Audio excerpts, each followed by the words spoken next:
إن الحمد لله نحمده ونستعينه ونستغفره ونعوذ بالله من شرور أنفسنا ومن سيئات أعمالنا من يهده الله فلا مضل له ومن يضلل فلا هادي له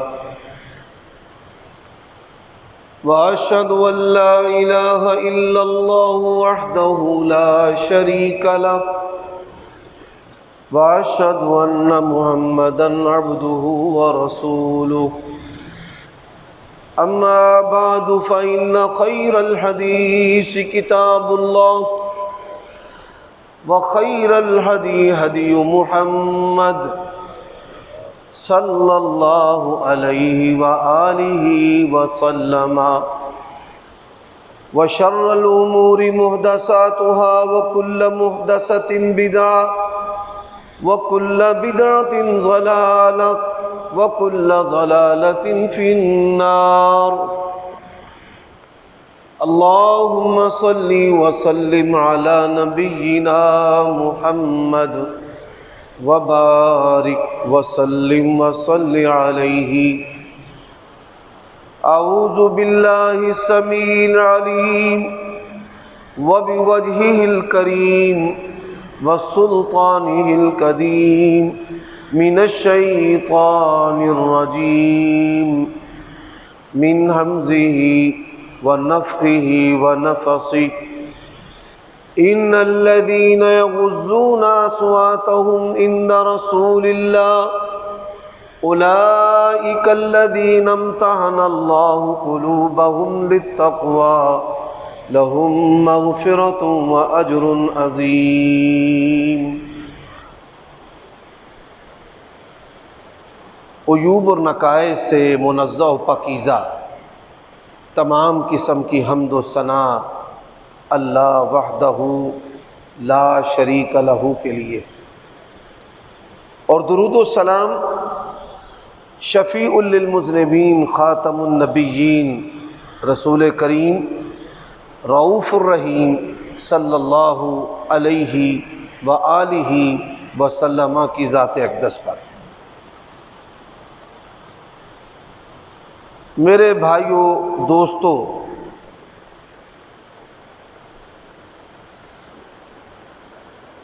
گزشتہ خطبات جمعہ سے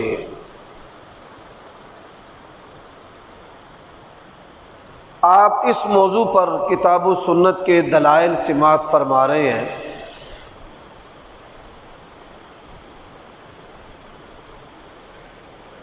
کہ ہم نے رمضان کیسے گزارنا ہے،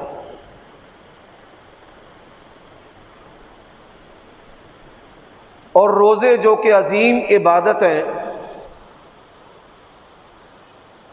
یہ ہماری زندگی کے اندر کیسے تبدیلی لا سکتے ہیں۔ تو اس سلسلہ میں بنیادی طور پر تین چیزوں کی، تین باتوں کی، تین امور کی اصلاح جو ہے وہ ضروری ہے۔ سب سے پہلی جو چیز ہے وہ انسان کا عقیدہ ہے۔ عقیدے کی درستگی کا مطلب یہ ہے کہ میں اللہ تبارک و تعالیٰ کو وحدہ لا شریک ماننے والا ہوں، وہ میرا خالق، مالک، رازق، میری تمام ضرورتوں کو پورا کرنے والا ہے۔ سب سے پہلی جو چیز ہے وہ انسان کا عقیدہ ہے۔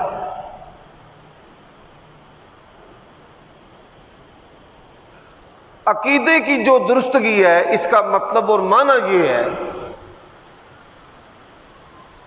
کہ اللہ تبارک و تعالیٰ میرا خالق، مالک ہے،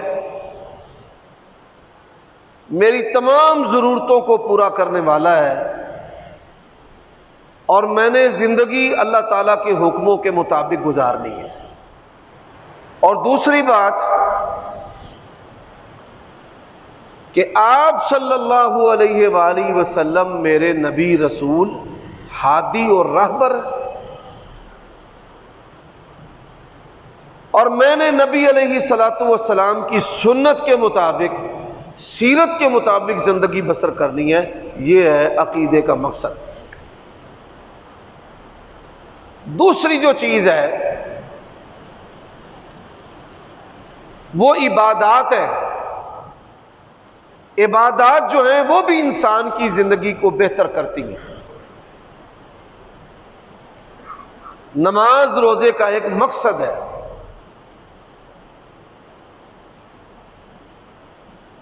وہ مقصد کیا ہے؟ تقوی، پرہیزگاری، للہیت، انابت اللہ، آخرت کی فکر، دل کی صفائی، یہ جو ساری چیزیں ہیں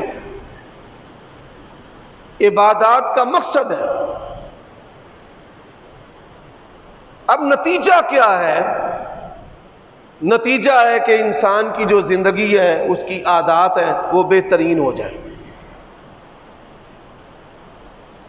اب عادات جو ہیں وہ بہترین کیسے ہو سکتی ہیں؟ میں نے 3 باتیں آپ کی خدمت میں عرض کی ہیں اس حوالے سے بھی۔ سب سے پہلی چیز ہے انسان گناہ لذت، زنا، بدکاری، بے حیائی، اس سے اس کی جو زندگی ہے متخلا اور بری ہو۔ دوسری جو چیز ہے وہ مالی ہوس ہے کہ وہ اللہ تبارک و تعالیٰ کی قضا اور رضا پر راضی ہو، کیونکہ اللہ تبارک و تعالیٰ نے جب وہ ماں کے پیٹ میں تھا، دنیا میں آنے سے پہلے اس کا جو رزق ہے وہ لکھ دیا ہے۔ تیسری جو چیز ہے وہ غصہ ہے کہ غصہ جو ہے انسان جہاں آنا چاہیے وہاں آئے نہ، تو اپنے ایمان کی فکر کرے، اور جہاں نہیں آنا چاہیے وہاں پر اس کو غصہ آئے۔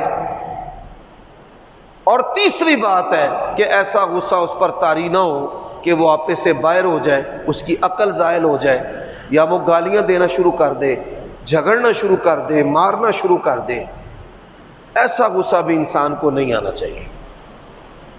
اور میں نے یہ عرض کیا تھا کہ 2 چیزوں کے اندر غصہ جو ہے وہ داخل ہو چکا ہے، ایک تجارت، کاروبار، رزق اور کمانے کے سلسلے میں، اور دوسرا جو ہے وہ خاندانی نظام کے اندر شیطان نے غصہ داخل کر دیا ہے، میاں بیوی کے درمیان، ماں باپ اور اولاد کے درمیان، بھائی اور بہنوں کے درمیان، اور انسان جو ہے معمولی باتوں سے سال ہا سال جو ہے وہ بڑے احترام والے رشتوں کو توڑ دیتا ہے۔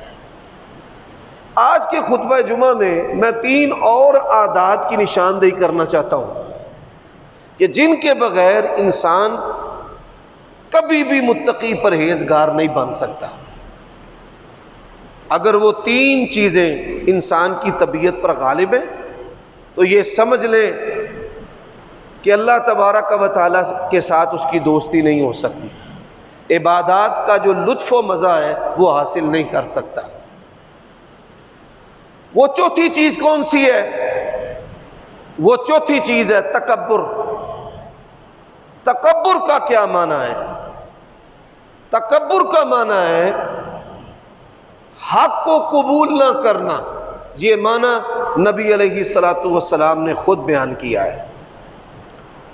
اب حق کو قبول نہ کرنا، اس جرم کا سب سے زیادہ جو ارتکاب ہے وہ علماء کرتے ہیں، کہ جب ان کے سامنے اللہ تعالیٰ اور اس کے رسول کی بات کہی جاتی ہے، اس کو بند کر دیں، یہ میں نے خود بند کروایا ہے۔ جب ان کے سامنے اللہ تبارک و تعالیٰ اور اس کے رسول کی بات کہی جاتی ہے تو وہ قبول نہیں کرتے، بلکہ علماء کا ایک خاص مزاج بن جاتا ہے۔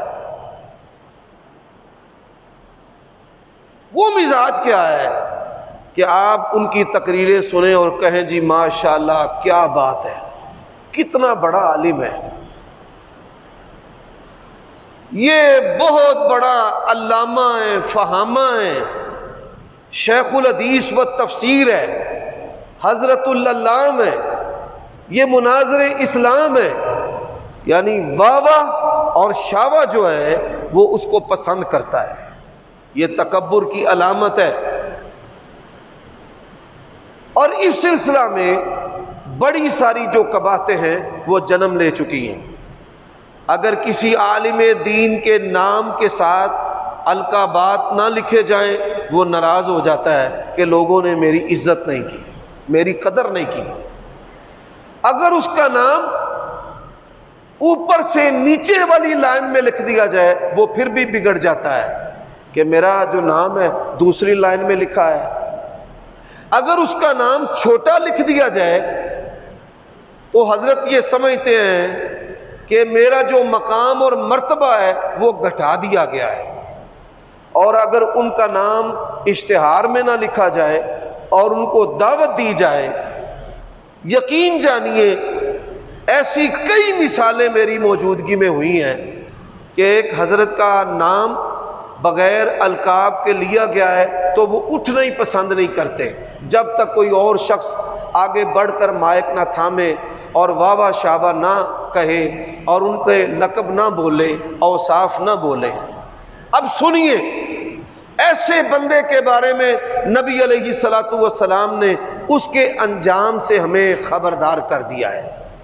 رسول اللہ صلی اللہ علیہ وآلہ وسلم فرماتے ہیں قیامت کا دن ہوگا، 3 بندے اللہ تبارک و تعالی کی عدالت میں پیش ہوں گے، ایک شہید ہوگا، ایک سخی ہوگا اور ایک عالم ہوگا۔ شہید اللہ پوچھیں گے آج میری بارگاہ میں کیا لے کر آیا ہے؟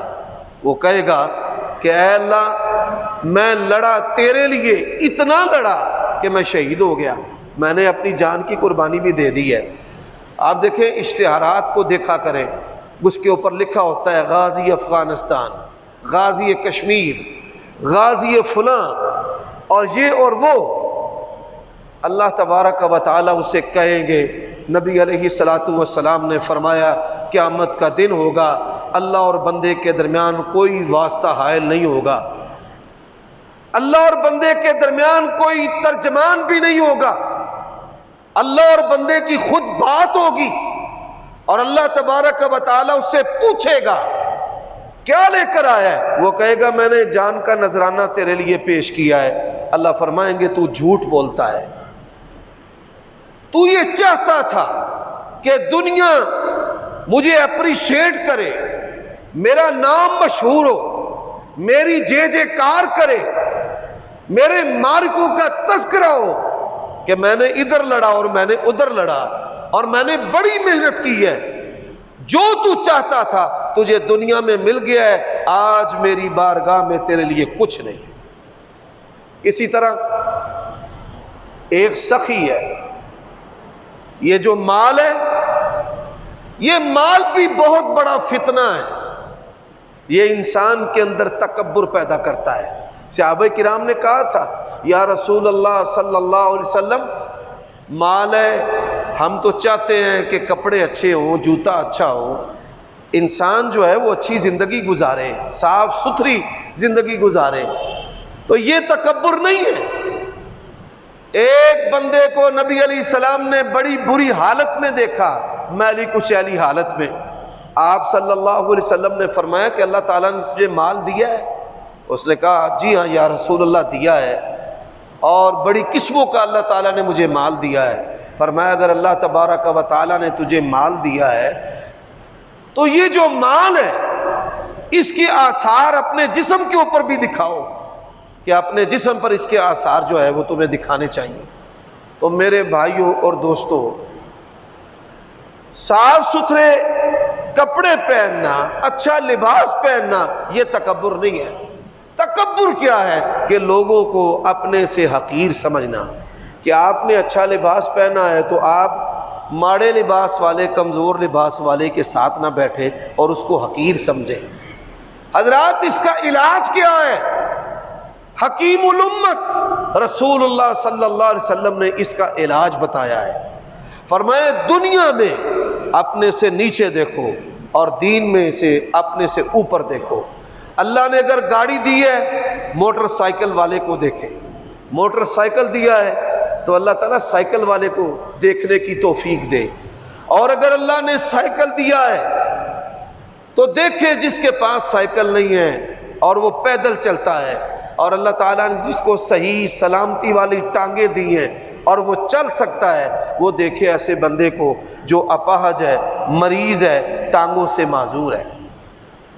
شیخ سعدی رحمت اللہ علیہ بہت بڑے عالم، اور یہ بھی شان ان کو حاصل ہے کہ دنیا میں انہوں نے فارسی زبان میں سب سے پہلے قرآن مجید کا ترجمہ کیا ہے۔ ان کی جو کتابیں ہیں کئی صدیوں سے علماء کو مدارس کے اندر پڑھائی جاتی ہیں، بوستان اور گلستان، ان کی یہ دو کتابیں آج بھی مدارس کے اندر فارسی زبان میں علماء کو پڑھائی جاتی ہیں۔ تو وہ لکھتے ہیں، میں سفر کر رہا تھا، دوران سفر جو ہے وہ میرا جوتا ٹوٹ گیا، تو میں نے اللہ تعالیٰ سے شکوہ کیا کہ نام تو بڑا دیا ہے کہ دنیا کہتی ہے سعدی کے کیا کہنے، اور واہ واہ، جیبیں بھی خالی ہیں اور پاؤں کے اندر جوتا بھی نہیں ہے۔ فرماتے ہیں جب میں شہر میں داخل ہوا تو سب سے پہلے جس شخص کو میں نے دیکھا وہ بندہ تھا جس کی دونوں ٹانگیں کٹی ہوئی تھی۔ میں وہیں پر سجدے میں گر گیا اور میں نے اللہ کا شکر ادا کیا، یا اللہ جوتا نہیں ہے، پاؤں تو ہیں، چلنے کی قوت تو ہے۔ تو دین کے اندر اپنے سے اوپر دیکھے، ایک دو نماز پڑھتا ہے، 5 نمازوں کی پابندی کرنے والے کو دیکھے، 5 نمازوں کی پابندی کرنے والا تہجد اور اشراق پڑھنے والے کو دیکھے، نوافل کی تہجد کی پابندی کرنے والا نفلی روزے رکھنے والے کو دیکھے۔ میرے بھائیوں دوستو، ہم نے اس ترتیب کو الٹ دیا ہے۔ ہم دین میں اپنے سے نیچے دیکھتے ہیں کہ میں بہتر ہوں، ہم سمجھتے ہیں کہ ہم رب کے ہمسائے ہیں، یا ہم نے مذہب کو موڈا دیا ہوا ہے۔ یقین جانیے مذہبی لوگوں کی اکثریت جو ہے وہ اس بات کا شکار ہے، وہ اپنے سے نیچے دیکھتی ہے، اپنے سے کم تر کو دیکھتی ہے دین کے اندر۔ یہی وجہ ہے کہ کوئی دیندار ہو یا دیندار نہ ہو، ہر ایک کی ترجیح جو ہے وہ دنیا ہے۔ تو ہم اپنے سے نیچے کو دیکھتے ہیں کہ میں خطبہ دے سکتا ہوں اور یہ جو ہے امام ہے۔ یقین جانیے میں نے یہ بات بھی دیکھی ہے کئی علماء کے اندر کہ ان کے ساتھ اگر لفظ امام لگایا جائے تو وہ اپنی توہین سمجھتے ہیں، نہیں جی نہیں، میں امام نہیں ہے، میں خطیب ہوں، میں خطیب شہر ہوں، اور میں خطیب العصر ہوں، اور میں خطیب المغرب ہوں۔ میرے بھائیوں یہ بھی تکبر کی علامات میں سے ایک علامت ہے، حالانکہ یہ مصلی جو ہے یہ کس کا منصب ہے؟ جناب محمد الرسول اللہ صلی اللہ علیہ وآلہ وسلم کا منصب ہے۔ میں یہ جو باتیں کہتا ہوں میں اب اپنے نفس کو سبق دینے کے لیے دہراتا ہوں۔ کئی لوگ بھائی سمجھتے ہیں کہ یہ علماء کو رگڑا لگا کر خوش ہوتا ہے۔ میں علماء سو کی بات کرتا ہوں، علماء حق کی بات نہیں کرتا۔ میں یہ چیزیں اس لیے دہراتا ہوں کہ یہ قباحتیں کہیں مجھ میں نہ آ جائیں اور مجھ سے محبت کرنے والے اور سننے والے جو ہیں وہ میری اصلاح بھی کریں کہ یہ عمل آپ کے اندر بھی آ گیا ہے۔ حضرات سنتے جائیے، ایک عالم دین اللہ تبارک و تعالی کی بارگاہ میں پیش ہوگا۔ علماء جو ہیں ان کی اچھی مثالیں بھی ہیں اور ان کی بری مثالیں بھی ہیں۔ اللہ تبارک و تعالی نے فرمایا انما یاکل اموال الناس ان کثیرا من الاحبار والرہبان لیاکلون اموال الناس بالباطل۔ یہ درویش اور علماء جو ہیں ناحق طریقوں سے لوگوں کا مال مارتے ہیں، لوگوں کا مال ناحق طریقے سے مارتے ہیں، یعنی مذہبی ایموشنل بلیک میلنگ کے ذریعہ کہ اگر نذرانہ نہ چڑھایا تو جانور بیمار ہو جائیں گے۔ اور پاکستان اور پنجاب کے جو گجر ہیں وہ لاہور ایک قبر پر سال کے بعد دودھ کا نذرانہ چڑھاتے ہیں۔ سامعین محترم، یہ جو اللہ والے ہیں یہ پھر کیسے اللہ والے ہیں کہ اگر آپ سال کے بعد دودھ نہ چڑھائیں تو وہ آپ کا بیڑا غرق کر دیں گے اور آپ کو ملیا میٹ کر دیں گے اور آپ کا نقصان کر دیں گے۔ اللہ والے دنیا اور دنیا کے مال و اسباب سے بے پرواہ ہوتے ہیں۔ آپ دیکھیے رب وہ رحمان ہے، کوئی اس کو مانتا ہے نہیں مانتا، کوئی اس کی تعریف کرتا ہے یا اس کو گالی دیتا ہے، اللہ تبارک و تعالی سب کو رزق دیتا ہے۔ یہ جھوٹے تصورات ہیں اور ان تصورات نے کئی نسلوں کو یرغمال بنایا ہوا ہے، کئی نسلوں کو یرغمال بنایا ہوا ہے۔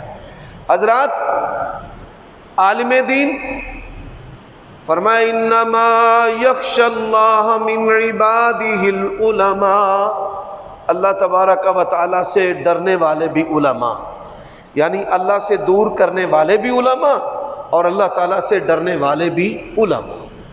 اب دیکھیے کہ وہ بندہ اللہ تبارک و تعالیٰ کی عدالت میں پیش ہوا ہے، اللہ کہیں گے کیا لے کر آیا ہے؟ وہ کہے گا یا اللہ میں نے تبلیغ کی، لوگ دیندار بن گئے۔ ہم جو مولوی لوگ ہیں، ہماری جو اولادیں ہیں وہ کیوں بگڑتی ہیں؟ دو سبب سے بگڑتی ہیں بھائی۔ پہلا سبب ہے کہ ہماری جو ظاہری زندگی ہے وہ آپ کے سامنے بڑی اچھی ہے، اور جو گھر والی زندگی ہے وہ بے عملی والی ہے۔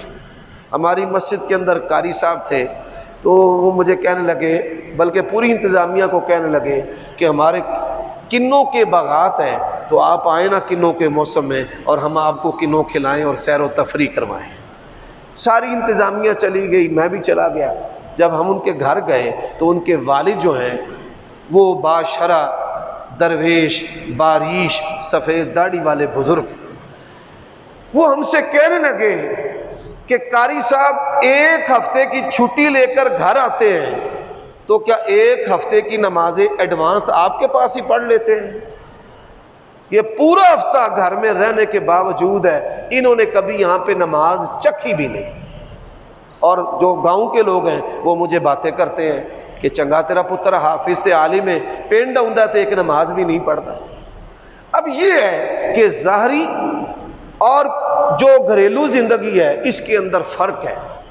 نبی علیہ السلام کی دعاؤں میں سے ایک دعا ہے، اے اللہ میرے ظاہر کو بہتر بنا، میرے ظاہر کو بہتر بنا، اور میرے باطن کو یعنی زندگی کا وہ حصہ جو لوگوں کی نظروں سے اوجھل ہے، اے پروردگار وہ میرے ظاہر سے بھی بہتر بنا۔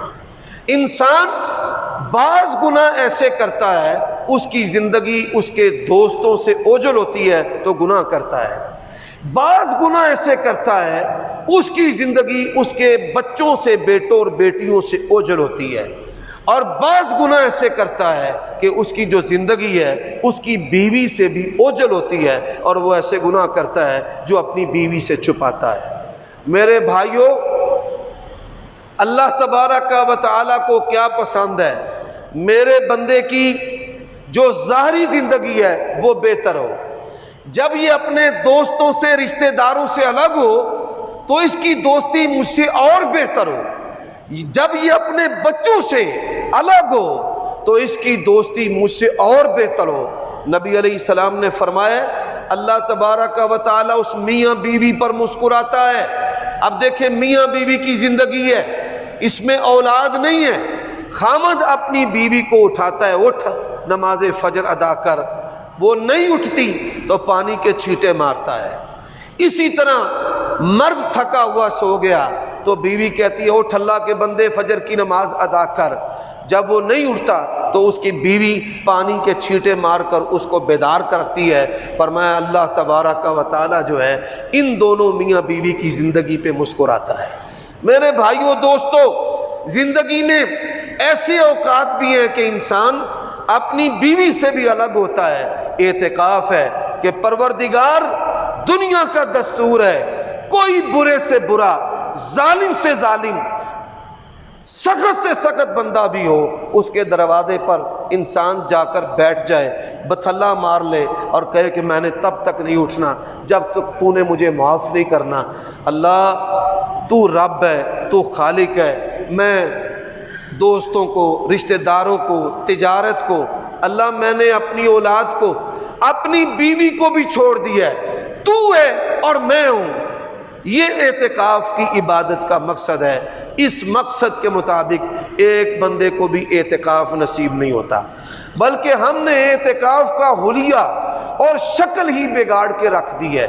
زبان کے ذائقے، کھیلنا اور کودنا ہے، مسخریاں کرنا ہے، لطیفے اور چٹکلے سنانا ہے اور دگڑ دگڑ کرنا ہے۔ یہ مساجد کے اندر اعتکاف کرنے والوں کی حالت ہوتی ہے، بڑی معذرت کے ساتھ۔ تو نبی علیہ السلام نے فرمایا کہ وہ عالم جب اللہ تعالیٰ کی بارگاہ میں پیش ہوگا، اللہ کہیں گے کیا لے کر آیا ہے؟ اس نے کہا یا اللہ میں نے بڑی تیرے دین کی تبلیغ کی، بڑے لوگ نمازی ہو گئے، بڑے لوگ دیندار ہو گئے، اتامرون الناس بالبر، فرمایا لوگوں کو نیکی کا حکم دیتے ہو، تنسون انفسکم وانتم تتلون الکتاب، اور اپنے نفسوں کو تم بھول جاتے ہو حالانکہ تم خود قرآن پڑھتے ہو۔ علماء کی اولادیں کیوں بگڑتی ہیں؟ ظاہری اور گھر کی زندگی میں فرق ہوتا ہے۔ اور میرے بھائیوں، جب اولاد اپنے باپ کو اللہ کی بارگاہ میں روتے دیکھتی ہے، اس کی گھر کی زندگی کو بہتر دیکھتی ہے، اس کے زہد کو دیکھتی ہے، نیکی و تقوی کو دیکھتی ہے کہ ہمارے باپ کا مقصد دنیا کا مال نہیں ہے، ہمارے باپ کی زندگی میں کوئی کانٹراڈکشن اور تضاد نہیں ہے، یقین جانیے پھر ایسے علماء ہیں کہ جن کی اولادیں بھی اللہ کی توفیق سے دین کی لائن کو پسند کرتی ہیں۔ وگرنہ ہوتا کیا ہے، آپ لوگ ہم سے متاثر ہوتے ہیں اور اپنے بچوں کو حافظ اور عالم بناتے ہیں، اور ہم آپ سے متاثر ہوتے ہیں اور ہم اپنے بچوں کو ڈاکٹر، سائنسدان، دکاندار، تاجر اور کام سکھاتے ہیں۔ آپ ہم سے متاثر ہو کر اپنی اولادوں کو دین کی طرف موڑتے ہیں، اور ہم علماء جو ہیں وہ آپ سے، آپ کی تجارتوں سے، کپڑوں سے، جوتوں سے، سٹیٹس سے، کاروبار سے، چمک دمک سے متاثر ہو کر اپنے بچوں کو دنیا حاصل کرنے کی طرف لگا دیتے ہیں۔ اللہ تعالی ہمیں محفوظ فرمائے، آپ کو ہمیں دیندار بننے کی توفیق عطا فرمائے۔ تو اللہ تبارک و تعالی فرماتے ہیں اس بندے کو کہ تو جھوٹ بولتا ہے، تو چاہتا تھا دنیا میں میرے نام کے ساتھ لقب لگے، شاوا کہے لوگ، بلے بلے میری کرے، بڑے علامہ ہیں، دنیا میرے صدقے واری جائے، لوگ جھک جھک کر سلامیں لیتے ہیں، گھٹنے چومتے ہیں، ہاتھ چومتے ہیں، داڑھی اور ماتھے علماء کی چومتے ہیں، پیسے دیتے ہیں، تحائف دیتے ہیں، گاڑیاں دیتے ہیں، زمینیں دیتے ہیں، گھر بنا بنا کر دیتے ہیں۔ تیرا مقصد میری رضا نہیں تھا، تیرا مقصد دنیا اور شہرت تھا۔ آج میری بارگاہ کے اندر تیرے لیے کچھ نہیں ہے۔ تو تکبر جو ہے نا، اس سے انسان کو متخلا اور بری پاک ہونا چاہیے۔ تکبر، نبی علیہ السلام نے فرمایا کہ حق کو قبول نہ کرنا، نفس کے خلاف کوئی آیت اور حدیث ہے اس کو قبول نہ کرنا، یہ تکبر ہے۔ مثال رمضان قریب ہے، بڑے سارے لوگ ہیں کہ جو اپنے بہن بھائیوں سے ناراض ہیں۔ اب چاہیے تو یہ کہ خود ان کے دروازے پر چل کر جائیں اور کہیں کہ ہم نے اللہ کی رضا کے لیے تجھ سے صلح کر لی، تیرے پاس آ گئے، تیرے دروازے پر آ گئے ہیں، آپ اپنا حق ادا کریں، کہیں آپ بھی اپنے نفس کے تکبر کا شکار نہ ہو جائیں۔ تو یہ تکبر جو ہے لوگوں کو حقیر سمجھنا اور اپنے آپ کو کوئی سپر یا سپریم سمجھنا، اور اسی طرح تکبر کیا ہے، اللہ تعالیٰ اور اس کے حکموں کو، نبی علیہ السلام کے حکموں اور سنتوں پر عمل نہ کرنا۔ حضرات، دوسری جو چیز ہے وہ خودداری ہے۔ وہ کیا چیز ہے؟ بولیے، خودداری۔ خودداری کے بغیر انسان کی کوئی قیمت نہیں ہے۔ خودداری کیا ہے؟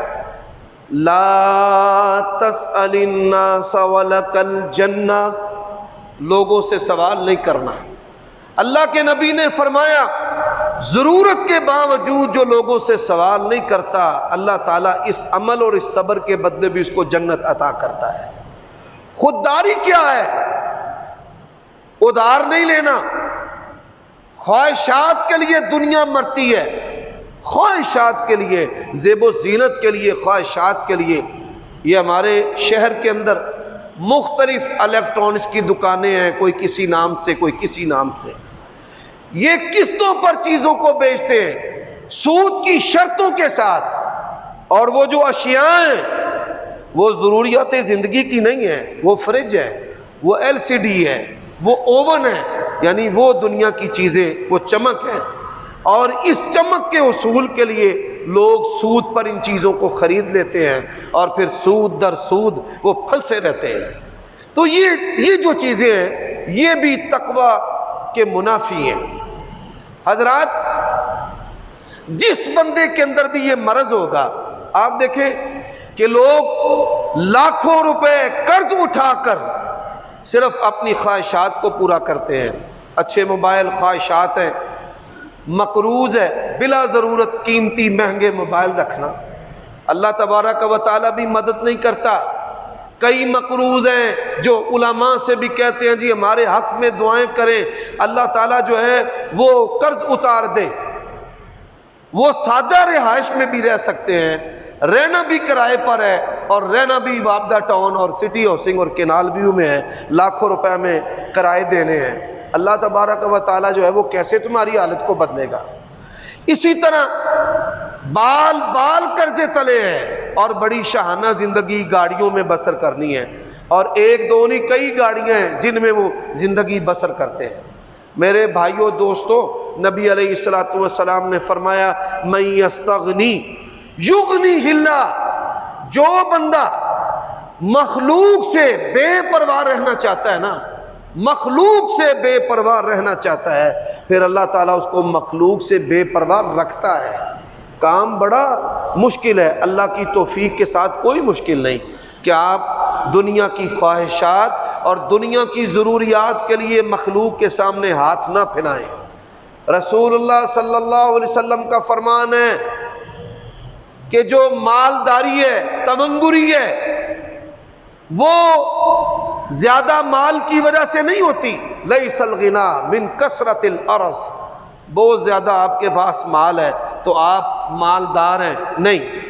فرمایا ولکن الغنا غنى النفس، جو غنا ہے نا، بندہ جو غنی ہے وہ دل کا غنی ہوتا ہے۔ اب دل کا غنی سے کیا مطلب ہے؟ دل کا غنی ہے اللہ تعالیٰ نے جس حال پہ رکھا ہوا ہے وہ راضی ہے، وہ شکر ادا کرتا ہے۔ حضرات، تکبر بھی اور غربت بھی بعض بد نصیبوں میں یہ دو چیزیں ہوتی ہیں، یعنی تکبر بھی کرتے ہیں اور غربت بھی ہے۔ نبی علیہ السلام نے فرمایا ایسا مانگنے والا، ایسا غریب بندہ، غریب ہے، مانگنے والا ہے لیکن تکبر کرتا ہے، فرمایا اللہ تبارک و تعالیٰ اس پر لعنت کرتا ہے۔ محتاج بھی ہے اور متکبر بھی ہے۔ تو میں آج کے خطبہ میں یہ دو باتیں آپ کے سامنے رکھ رہا ہوں کہ ہم نے مخلوق سے بے نیازی چاہنا ہے، کرنا ہے، اور اللہ سے دعا کرنی ہے کہ یا اللہ ہمیں اپنا فقیر بنا اور مخلوق سے ہمیں بے نیاز کر دے۔ میرے بھائیو دوستو، اس کا بھی ایک طریقہ ہے۔ وہ طریقہ کیا ہے؟ نبی علیہ الصلوۃ والسلام نے ہمیں وہ بتایا ہے۔ قرآن مجید میں وَاسْأَلُوا اللَّهَ مِن فَضْلِهِ، اور اللہ تبارک و تعالیٰ سے اس کا فضل مانگو۔ اللہ کے فضل سے کیا مراد ہے؟ نیک بیوی یہ بھی اللہ کا فضل ہے، بڑا گھر یہ بھی اللہ کا فضل ہے، گاڑی اور موٹر سائیکل یہ بھی اللہ کا فضل ہے، اچھا کاروبار یہ بھی اللہ کا فضل ہے، تعلیم کے اندر کامیابی یہ بھی اللہ کا فضل ہے۔ اور فرمایا وَاسْأَلُوا اللَّهَ مِن فَضْلِهِ، اللہ سے اس کا فضل مانگو، یہ اللہ کا حکم ہے۔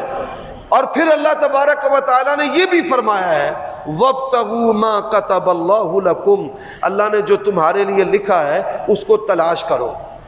جو رزق ہے اللہ کا فضل ہے، اس کے دو کنارے ہیں، ایک انسانوں کے ہاتھ میں ہے تگ و دو اور محنت اور جدوجہد کرنا، اور ایک اللہ تبارک و تعالیٰ کے پاس ہے۔ اللہ جسے چاہے جہاں سے چاہے جس وقت چاہے جتنا چاہے عطا کرنے والا ہے۔ میرے بھائیوں، پروردگار جو ہے وہ چہرے دیکھ کر عطا نہیں کرتا کہ یہ خوبصورت ہے اور اس کو مال دینا ہے اور یہ کالا اس کو نہیں دینا۔ اللہ حسب اور نسب دیکھ کر مال نہیں دیتا کہ یہ اعلیٰ نسب کا ہے اس کو دینا ہے اور غریب ہے اس کو نہیں دینا۔ اللہ تعلیم کی ڈگریاں دیکھ کر بھی رزق نہیں دیتا۔ ڈبل ایم اے 10 ایم اے کیے ہوئے ہیں، پی ایچ ڈی کی ڈگریاں اس کے پاس، تو وہ ایک وقت کی روٹی سے عاجز ہے، اور ایک بندہ اس نے ایک دن بھی اسکول میں نہیں پڑھا، اللہ نے چھپڑ پاڑ کر اس کو دیا ہوا ہے۔ یہ سارا کچھ کس کے ہاتھ میں ہے؟ اللہ کے ہاتھ میں۔ اللہ تبارک و تعالیٰ نے قرآن مجید میں یہ بات ارشاد فرمائی ہے، قل، اے میرے نبی میرے بندوں سے کہہ دیجئے۔ آپ کو پتہ ہے کہ قرآن مجید میں جہاں پر بھی لفظ کل آتا ہے وہ مقام بڑی اہمیت والا ہوتا ہے۔ کل، اے میرے نبی میرے بندوں سے کہہ دیجئے، ان الفضل بید اللہ یؤتیہ من یشاء واللہ واسع علیم، فضل اللہ کے ہاتھ میں ہے، جس کو چاہے عطا کرے، واللہ واسع علیم، اللہ بڑے ہی زیادہ خزانوں والا ہے، خوب جاننے والا ہے۔ اللہ کے نبی نے فرمایا سارے انسان، پچھلے آنے والے، پہلے بعد والے مل جائیں، جو جو مانگ سکتے ہیں مانگ لیں۔ فرمایا اللہ کے خزانوں میں اتنی کمی بھی واقع نہیں ہوتی کہ جتنا سمندر کے پانیوں میں سوئی کو ڈبو کر باہر نکالا جائے اور کمی واقع ہوتی ہے۔ اللہ کے خزانوں میں کمی واقع نہیں ہوتی۔ فرمایا واللہ یختص برحمتہ من یشاء واللہ ذو الفضل العظیم۔ ہم جب مسجد سے باہر نکلتے ہیں تو کیا پڑھتے ہیں؟ اللہم انی اسألک من فضلک، اے اللہ میں تیرے فضل کا تجھ سے سوال کرتا ہوں۔ اللہ نے قرآن مجید میں حکم دیا ہے وَلِلَّهِ الْأَسْمَاءُ الْحُسْنَى، اللہ کے بڑے اچھے نام ہیں، اللہ کو اللہ کے ناموں سے پکارو۔ اب ہم محتاج بھی ہیں اور متکبر بھی ہیں، غافل بھی ہیں، جاہل بھی ہیں، اللہ ہمیں معاف کر دے، اور ہماری گناہوں کی وجہ سے، کوتاہیوں کی وجہ سے اللہ نے جن نعمتوں سے ہمیں محروم کیا ہے اللہ وہ نعمتیں بھی عطا کر دے۔ میرے بھائیوں دوستو، تو فی زمانہ ایک سنت ہے جو ہم سے چھوٹ گئی ہے۔ وہ سنت کیا ہے کہ نبی علیہ السلام اللہ کو اللہ کے ناموں کا وسیلہ دے کر مانگا کرتا تھے۔ اللہم انی اسألک بکل اسم ہوا لک سمیت بہ نفسک، اے اللہ میں تیرا نبی تیرے ہر اس نام کے وسیلے سے تجھ سے مانگتا ہوں جو نام تو نے اپنی ذات کا رکھا ہے۔ دیکھیے اللہ غنی ہے، یا ایھا الناس انتم الفقراء الی اللہ واللہ الغنی الحمید، اسے کہے تو غنی ہے مجھے غنی کر دے۔ اللہ مغنی ہے، اللہ تو مغنی ہے مجھے مخلوق سے بے پرواہ کر دے۔ اللہ باسط ہے، چھپر پار کر دینے والا ہے، اللہ چھپر پار کر ادا کر۔ اللہ فتاح ہے، کھولنے والا ہے، اللہ تو میرے رزق کو کھول دے۔ اللہ تبارک و تعالی غالب ہے، اللہ تو میری مصیبتوں پر غالب آ اور میری مصیبتوں کو مجھ سے ہٹا دے۔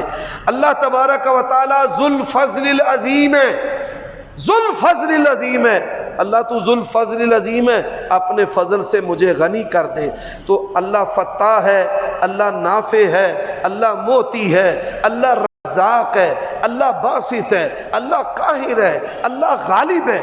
تو یہ اللہ کی اسماء ہیں، ان اسماء سے اللہ سے آپ اپنی ضرورتوں کے مطابق مانگیں، اور جب آپ کے اندر خودداری پیدا ہو جائے گی۔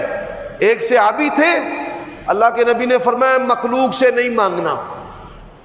وہ گھر بیٹھ گئے، گھر بیٹھ کے نہ اللہ کو کہیں گے اللہ دے، اللہ مجھے دے، اللہ رزق دے، اللہ میری غیب سے مدد کر۔ تو کیا ہوا؟ تھوڑی دیر کے بعد ایک چوہا بل سے نکل آیا، ویلا بندہ سی، انہیں تسلا پھڑ کے چوہے دے ہوتے مدہ مار دیتا، یعنی تسلا جو برتن ہے وہ چوہے کے اوپر انڈیل دیا۔ تھوڑی دیر کے بعد بل سے ایک دوسرا چوہا نکلا، اس نے دیکھا کہ میرا ساتھی اس برتن کے نیچے ہے، وہ بل کے اندر گیا، سونے کا ایک سکہ لے آیا۔ انہوں نے نہیں چھوڑا، وہ دوسرا بھی لے آیا، تیسرا بھی لے آیا، نہیں چھوڑا، 18 سونے کے سکے لے آیا، 18 سونے کے سکے۔ انسان کی جب رب سے صلح ہو جاتی ہے اس کے گھر کے نیچے جو مخلوقات رہتی ہیں اللہ ان مخلوقات کو بھی انسان کا خادم بنا دیتا ہے۔ یہ میرے دوست کا گھر ہے۔ میرے بھائیوں، جب 18 سکوں کے بعد بھی نہ چھوڑا تو وہ خالی تھیلی لایا کہ جناب حضرت جی اے ان تھیلی خالی رہ گئی ہے، ان کوئی شے نہیں بچی، چھڑ دیو۔ سبحان اللہ، انہوں نے چھوڑ دیا، وہ چوہے بھاگ کر چلے گئے۔ اب صحابہ کرام کا ایمان دیکھیں، اے نہیں لبی چیز خدا دینا تیلے دینا پا دی۔ وہ نبی پاک کے پاس لے آئے، یا رسول اللہ اگر جائز ہے استعمال کرتا ہوں، اگر جائز نہیں ہے تو پھینک دیتا ہوں۔ نبی علیہ السلام نے فرمایا انہا توما، یہ اللہ تبارک و تعالی نے تجھے غیب سے رزق عطا کیا ہے۔ تو یہ انسان کو نعمت کب عطا ہوتی ہے؟ جب انسان خوددار ہوتا ہے۔ کپڑوں کے لیے نہ مانگو، جوتوں کے لیے نہ مانگو، دنیا کی خواہشات کے لیے نہ مانگو، نہ کھجل ہو جاؤ، رب سے تعلق جوڑو، اللہ آپ کو سب کچھ دے گا۔ اللہ کے نبی کی بات فرمایا، اللہ کے بندے جو دنیا کی طرف لپکتے ہیں، فرمایا اللہ ان کو دنیا کے سپرد کر دیتا ہے، او ذلیل کھجل خار ہوں دے رہے ہیں۔ اور جن کا ہم اور غم آخرت ہے، دنیا کی پرواہ نہیں کرتے، فرمایا اللہ تبارک و تعالی دنیا جو ہے ان کے قدموں میں ایسے لے کر آتا ہے جیسے لگام والا جانور ہے، تابع دار ہو کر دنیا آتی ہے۔ اللہ سے دعا ہے اللہ ہمیں عمل کی توفیق عطا فرمائے۔